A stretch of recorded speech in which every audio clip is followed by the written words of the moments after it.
Hello, praise the Lord. I thank the Lord for this time that He gave to us. I thank Him for who He is and what He does. Despite the situation that is not so favorable to many, our God is in control, God is seated on His throne, and I thank Him for this movement that God has started through CMC Vellore. Shiloh is a great program where all of us can come together, look at the Lord, and also hear from Him and also hear from each other what God is doing in and through us. So I count it a privilege for me this evening to be with you all, and especially the theme. I really want to thank the Lord because this is very close to my heart. The theme that we have is changing times, unchanging God. Indeed, the times are changing. Especially in the last few months, few years, we have seen times changing rapidly, and we see that things are changing every evening, every night, every morning we come, there is something new research, new vaccine, new restrictions, new everything. So nothing is certain each day. Even our programs are so uncertain. So I still know our God is in control. Our God is so good. He is so amazing. These 3 days I have with you, I'll be sharing a few things that the Lord has been teaching me. The Lord has been enabling me to share with others too. So I would like to just give you a brief idea about what I'll be doing in the 3 days that we have, 3 sessions that I have. Today we'll be talking about God, the person of God, who He is, what His attributes are, and why do we call Him unchanging? What are those unchanging attributes that are so special for us to understand?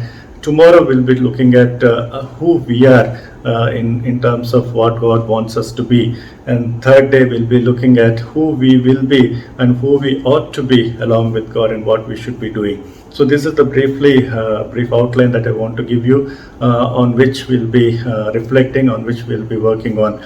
We'll have some question answer time, so I'll be happy to answer any questions related to the topic that I'm speaking. I may not be able to answer everything, but as the time permits, as the Lord enables me, I'll be answering your queries as well. So today we'll be looking at our theme verse, Malachi chapter 3 verse 6. It says very clearly, I the Lord do not change. The first part of this verse says, I the Lord do not change. What an amazing assurance, what an amazing word this is. In an ever-changing world, an ever-changing scenario, ever-changing relationships, we have someone who says, I do not change. How comforting it is, how amazing it is to know that there is somebody who doesn't change. We change. We keep changing. Our attitudes keep changing. Our behaviors keep changing. Our relationships keep changing. Our positions keep changing. Everything keeps changing. The world, in fact, is changing at a rapid pace than ever. In fact, the last couple of years, we are seeing things change so fast. But our God is saying, I do not change.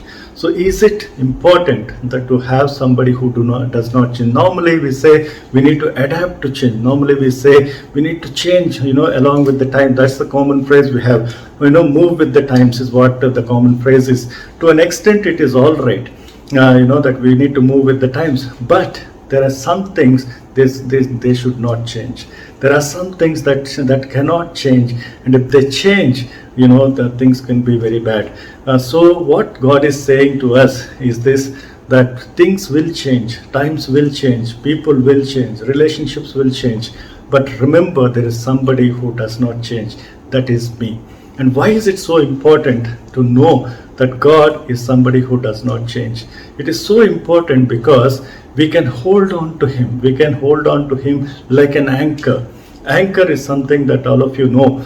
Ships have it. The massive ships have an anchor.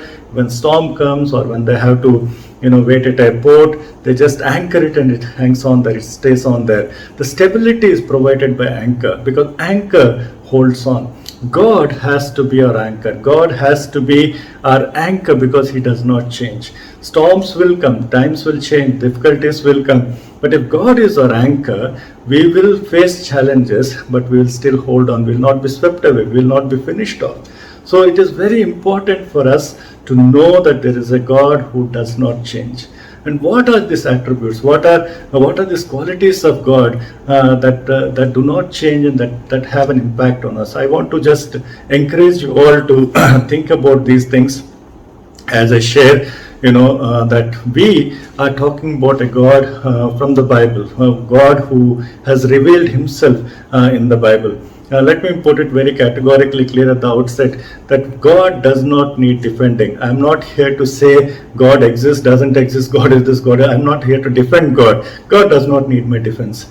But we need understanding. We need to understand who God is. So on those lines only, I'm going to share this evening, where we understand, what God is about, what God's character is about, and why it is important for us to have this God who does not change. Number one is that God is saying here in Malachi, when we read, I, the Lord, do not change. He's saying in a context, in a particular context. The context is that in the second part of the same verse, it says, so you, the descendants of Jacob, are not destroyed. He's saying, I do not change, that's why you are not destroyed. Let's understand this. If you look at the whole chapters, first, second, and third chapter, there is a conversation going on, between the chosen people, Israel and God, where they're asking questions and God is answering them. We know the story of Israel, that the people of Israel were chosen by God to be his people, to be his representatives, to reflect his glory, and to follow certain things that God has mandated them to. However, they time and again fail. They follow God for some time, they have a great life, then they again forget God, they sin, they go back into slavery, then after a few years again they'll repent, they'll come back. So the tumultuous history of Israel is there. But God is saying to them, because I do not change, you're not destroyed. Because I do not change, you're not destroyed. God is not a God who is saying that because you did this, I'll finish you off. There is a history. There is a history of Israel disobeying God, and that disobedience would bring about destruction. They will bring about destruction on themselves because of their disobedience. But God is saying, because I am not a changing God, I will protect you. I will take care of you. Let us look at the character of God, not only in terms of what he is doing with Israel, but also in terms of what he did in the beginning itself. When we look at Genesis, the creation itself, the creation story itself, we see God doing something amazing. He creates Adam and Eve. We all know in Genesis chapter 1 verse 26 and 27, God created Adam and Eve in his own image and likeness, and he kept them in the creation to take care of it, to have authority over it. That's what God did. In Genesis chapter 2, we read that in verse 15 onwards, if you read it, God says, the Lord God took man and put him in the Garden of Eden to work it and take care of it. And the Lord God commanded the man, you are free to eat from any tree in the garden, but you must not eat from the tree of knowledge of good and evil, for when you eat from it, you will certainly die. So what God is saying here, God is saying that when he created human beings, when he created Adam and Eve, he made them in charge. He made Adam in charge of the whole thing. He said, you take care of it. This is my creation. I created it, but you take care of it. And we go on to see how beautifully God said the whole thing is yours. In fact, he names, the animals were named by Adam. So that privilege God has given. God creates man in his own image and likeness, and creates the whole creation prior to that. And whatever he's created, he makes man in charge of it. Man responsible for it. Man to take care of it. But he tells one thing. He says there is one tree. From that tree you should not eat the fruit. The fruit of the tree of good and evil. Knowledge of good and evil. If you eat it, you will surely die. Only one command. He said, don't do that. Everything else is yours. Everything else you enjoy. Everything else you take care. Everything else is yours. Nothing to worry. You take care. You do whatever you want with that. But don't eat from that particular tree. And we know the story, what exactly happened. They disobeyed. They ate that fruit. Now what happened when they ate that fruit? Did they die immediately? They did not. They were hiding. We know the story. They were hiding. We read it in chapter 3, Genesis chapter 3. They heard the Lord. Verse 8 it says, Then the man and his wife heard the sound of the Lord God as he was walking in the garden in the cool of the day, and they hid from the Lord God among the trees of garden. Verse 9 and 10. But the Lord God called to the man, Where are you? He answered, I heard you in the garden, and I was afraid because I was naked, so I hid. One command God gave. He gave all authority and also gave one command. He said, don't eat that fruit. These people ate that fruit. The moment they ate that fruit, they were hiding from God. They were hiding behind trees. But who came searching? God came searching. First of all, they did not die immediately. Secondly, they were hiding from God. God was coming and searching. God was seeking them out. Where are you? And then they tell, we are hiding because we are naked. Now let us see the character of God here. God who said, if you eat, you will die, He is searching them. Adam and Eve, if they had died by doing that thing, it was justice. God told them not to do it. They did it, they died. That's fine, no questions asked. But God is not doing that. God is still searching. God is coming and looking for them. Where are you? They were hiding. They were naked. They were naked even before. But they were not feeling ashamed of it. Now they're feeling ashamed of it. That's what sin does. That's what disobedience does. That's what separation from God does. People start hiding. People start running away. But God is not going to leave them, even though they deserve it. Even though they don't deserve to be with God, even though they don't deserve to come with God, come have fellowship with God, God is looking for them. God is seeking after them. God is saying, where are you? Then we know the story. They have a lot of conversation. I will not dwell on that. But something else God does. In verse 21, chapter 3, verse 21, He says, the Lord God made garments of skin for Adam and his wife and clothed them. They're feeling ashamed of their sins. God makes garments for them. Adam and Eve also made their garments. They made with leaves, fig leaves.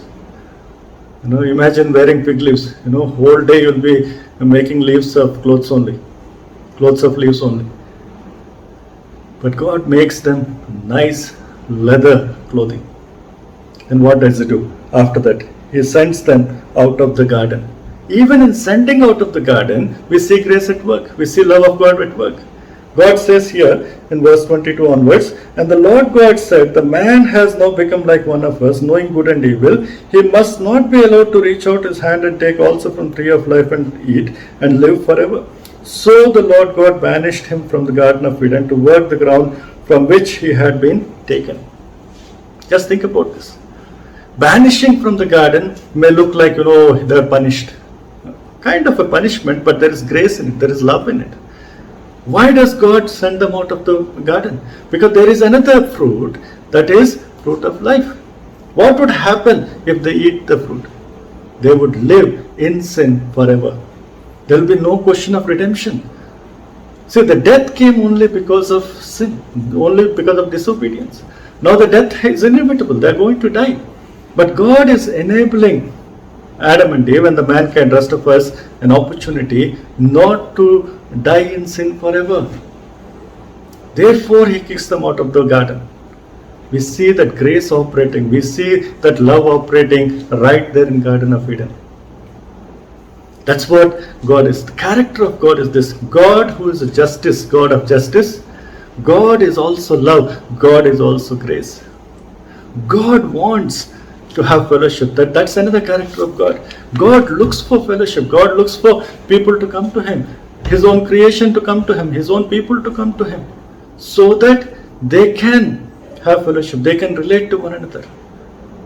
That's the character of God. He is looking for human beings to have fellowship with Him. He is looking for human beings to have, the creation story to complete in a beautiful way. He created everything for His own pleasure. He wanted us to take care of it. He wanted us to be partners in it. That's what God is doing. That God is saying, I am the same God. Even though you will fail me, but I'll still seek you. Even though you will miss the mark, but I'll still seek you. I created you in my own image and likeness. I would want to have fellowship with you. I would want to be with you. I would like you to achieve the purpose for which I created you. I don't want you to die. God doesn't want anybody to die. In fact, we read it in book of Ezekiel. Ezekiel talks it, very wonderfully about it. Ezekiel, if you read it from chapter 18, verse 23, Ezekiel 18:23, it says, I'll read it for you here. Do I take any pleasure in the death of the wicked? Declares the sovereign Lord. Rather, am I not pleased when they turn from their ways and live? This is the heart of God. He is not a God, He is a God of justice, of course, but He is God of love. He is a God of grace. He is saying, even the wicked people, when they die, I am not happy. I don't delight in that. It's not that I enjoy when some wicked people die. Same thing He says in chapter 33 also, chapter 33 verse 11. He says, say to them, as surely as I live, declares the sovereign Lord, I take no pleasure in the death of the wicked, but rather that they turn from their ways and live. Turn from evil ways. Why will you die, people of Israel? This is the heart of God. A God who loves even the sinners, even the wicked. That unchanging God is what we are called to be with. That unchanging God is whom we come to. What an assurance. I don't know about you, but I take a great joy in this, great privilege in this, great honor in this. That people like me can come to this living God. People like me, when I say people like me, people who are away from God, people who are definitely not in the image of God, people who are not in the likeness of God in many ways. 25 years of my life, I did not know the truth. I did not know God. I did not know who God is. I was just living like anybody else in the world, doing various things that anybody else in the world will do. All kinds of things. All kinds of sinful things. Not knowing who God is, not knowing who I am. But when I met God, when I had that interaction with God, when I had that relationship with God, I understood what an amazing God we have. And by the way, let me tell you this. Knowing about God and knowing God are two different things. We can know about God. We can read books. We can read Bible. We can know about Him. But knowing Him is what God desires. It is not the knowledge of God. It is the relationship with God. The anchor will come not by the knowledge of God, but our relationship with God. Anchor has to be connected to the ship. Only then the ship is safe. You and I have to be connected to God. Times are changing. Situations are changing. Everything is changing. We will be tossed here and there. You are looking for stability. You are looking for a stable mind, stable heart, stable life. It's only possible when you are anchored in this unchanging God. I can be waved, I can be moving here and there. I can be shaken off. I can be broken completely with what is happening in me around the world. But if I'm anchored in this unchanging God, a God who loves, a God who offers grace, a God who never forsakes me, a God who always is there with me, that's the God Bible talks about. God who is seeking people. God who is coming after people who are actually going against Him. People who are disobedient to Him is coming. What an amazing God. What an awesome God we know. What an awesome God we come to. So people come and ask me, how do you know this is the God? Many people ask me this question. I have a simple answer for that. We cannot know God by ourselves. We know God because He revealed Himself to us. How do I know this is God? Because He chose to reveal it to me. Unless God reveals Himself to us, we cannot know God. It is by His grace that He reveals Himself to us. It is by His grace that we know Him, not because of anything good in us. We cannot know God unless He reveals Himself to us. So how do we know He reveals Himself? Bible talks about it. John chapter 1 verse 1. All of us know this verse. In the beginning was the Word, and the Word was with God, and the Word was God. How do we know? Because we know the word, this word. But how do we know this word? Because it is with us. God has given us His word. But if you want to know the person of God, God made it even more beautiful 2000 years back. Not just the word, that word became flesh. Chapter 1 verse 14 of John. The word became flesh and made His dwelling among us. We have seen His glory, the glory of the one and only Son who came from the Father, full of grace and truth.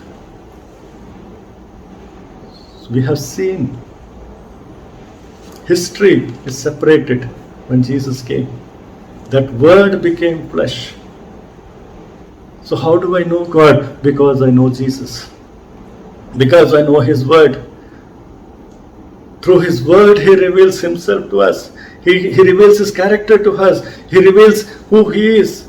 Through the history of mankind, we know how amazingly God has been working. How amazingly He's been consistent. His love is consistent. His justice is consistent. His grace is consistent. His everlasting presence, His power, His authority, everything is consistent. Therefore, we can hold on to Him. Therefore, we can anchor in Him. Therefore, we will not be shaken by what happens around us. But this is something that will come only by experience, not by theory. Not because I'm saying with you, sharing it with you. Not because you heard it from someone else. This has to come with your own experience. Changing times, unchanging God is a reality for those who are anchored in Jesus Christ. For those who are anchored in His word, those who are trusting in Him. Anchor does not guarantee no storms. Anchor does not say storms will not come. Anchor does not say problems will not come. Anchor only says, I am in those storms, I am there. In those difficult times, I will be there. Jesus is our anchor. Hebrews talks about it. Hebrews, when we read it in Hebrews chapter 13 verse 8 and chapter 6 verse 19. Hebrews 6:19 first I will read. For all of us, it talks about the hope that we have. Hebrews 6:19. We have this hope as an anchor for the soul, firm and secure. It enters the inner sanctuary behind the curtain. The hope that we have is an anchor. Who is this hope we are talking about? Hebrews 39 talks about this person. That is Jesus Christ. Hebrews 13:8. Jesus Christ is the same yesterday and today and forever. He is the anchor. It's not God is not an abstract subject. He is a person. And that person is our anchor. And that person is not somebody who died 2000 years back. He is alive. He's speaking. How does He speak? He speaks through the word. He communicates with us today even. My life changed because God spoke to me. He continues to speak to me. He continues to minister to me. He continues to enrich me with His word. I have faced challenges because of my faith. When I accepted the Lord in year 2021 years ago, everything came crashing. My whole family, my whole friends, everything went off. I was left alone. But was I really alone? No, not really. God was with me. When the whole world seemed like against me, my own whole life, turned upside down. When I came to Christ, when I came to this living God, an unchanging God, everything came crashing in a worldly sense. But actually, I was being held together by Jesus. The person of Jesus. His word was comforting me. His word was enriching me. He said he was with me throughout. Towards 21 years, He's been with me. He's never failed me. I failed Him many times. Even after knowing Him, I failed Him. But still, He never changed. I don't know what situation you are in. I don't know, you might be having questions today. Oh, things are changing. Where is God in all this? I tell you, that's a wrong question to ask. God is where He is. Where He always has been. He's seated on the throne. He is in control. The point is, where are we anchored? Are we anchored only in His blessings? If you're only anchored in God's blessings, not in God, that's a weak anchor. Anchor has to be God Himself, not His blessings, not not all the good times that you had with God. God Himself is the greatest blessing. God Himself is our anchor. Why is it important for people to know that He is not a changing God? Is because people are changing, situations are changing, everything is chaotic. But in the chaos, we have stability possible. In the chaos, in the midst of difficulty, in the midst of storms, stability is possible. Provided we hang on to this God. Provided we hold on to this God who is never changing. You and I have this privilege to come to Him. Not because we are any good. We are also like Adam and Eve hiding. We are also like Adam and Eve naked, exposed. We are also like Adam and Eve who are awaiting death. Death forever, the separation from God forever. But thanks be to God, He comes searching. Thanks be to God, He continues to seek out His people.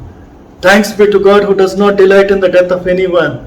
Thanks be to God who is full of grace, full of love. He sent His only begotten Son, Jesus Christ, through whom we can approach this holy God, through whom we have an opportunity to fellowship with this God, holy God, through whom we have this amazing eternal hope, through whom we have stability to our lives right here in this world, not just about heaven. Right here, as long as we live in this world, we have stability. As long as we are holding on to Him. Let me reiterate again. It is not a time to question who is God, whether God is there or not. God is there. He doesn't need any proof. He doesn't need any defending. God doesn't need any defending. We need understanding. You and I have come to that position where the world is struggling, trying to find answers. All the answers are found on Jesus. We make things bigger than they ought to be. We make relationships bigger than they ought to be. We make our studies, our academics, our jobs, our positions, our promotions bigger than they ought to be. Not remembering, forgetting completely that all these things will change. Everything in this world will change. In a second, in a flash, everything changes. We have seen that time and again. One earthquake, lives change. 50 seconds, earth shook in Kathmandu, Nepal, few years back. We are close to that place. Lives changed forever. Millionaires' children became orphans in seconds. Times are changing. No, nothing is permanent in this world. Only God is permanent. Only God is unchanging. What do you want to hold on to? Where do you want to anchor yourself? In person of Christ, in person of Jesus, or in other things of the world that are ever changing? I thank God. I thank God that He revealed Himself to us. Even while we are sinners, He loved us. Even when we were enemies of Him, He loved us. He poured out His grace upon us. Thank you, Jesus, we can say. Will you take that? And what is it costing us? Nothing. A simple faith. You just have to believe in it. And He begins to work. Again, let me reiterate, this can only be experienced, not explained enough. Especially in half an hour, definitely not. But I have that experience. Many of you have that experience. Let's hold on. Let's not base our relationship with God based on what's happening around us. Things will change, situations will change, times will change. But God is never going to change. Let's hold on. Let's hold on. Let's pray. Father, in the name of Jesus, we thank you. Thank you for this anchor that we have in Jesus. Thank you because you're a God who is at work. Even though the world seems to be in total chaos, but you are stable. You are same yesterday, today, and forever. Thank you for your Son, Jesus, through whom we have this access. Thank you for that love. Thank you for the grace that never changes. Lord, I thank you once again for this opportunity that you gave to me. Even as we proceed further, Lord Father, pray, Lord, that you'll continue to minister to us. Commit myself and everybody into your hands. In Jesus' name I pray. Amen. Amen. God bless you. I'll see you all tomorrow. Thank you. If you have question and answers, I think we'll have question and answers after this session. Thank you. See you soon.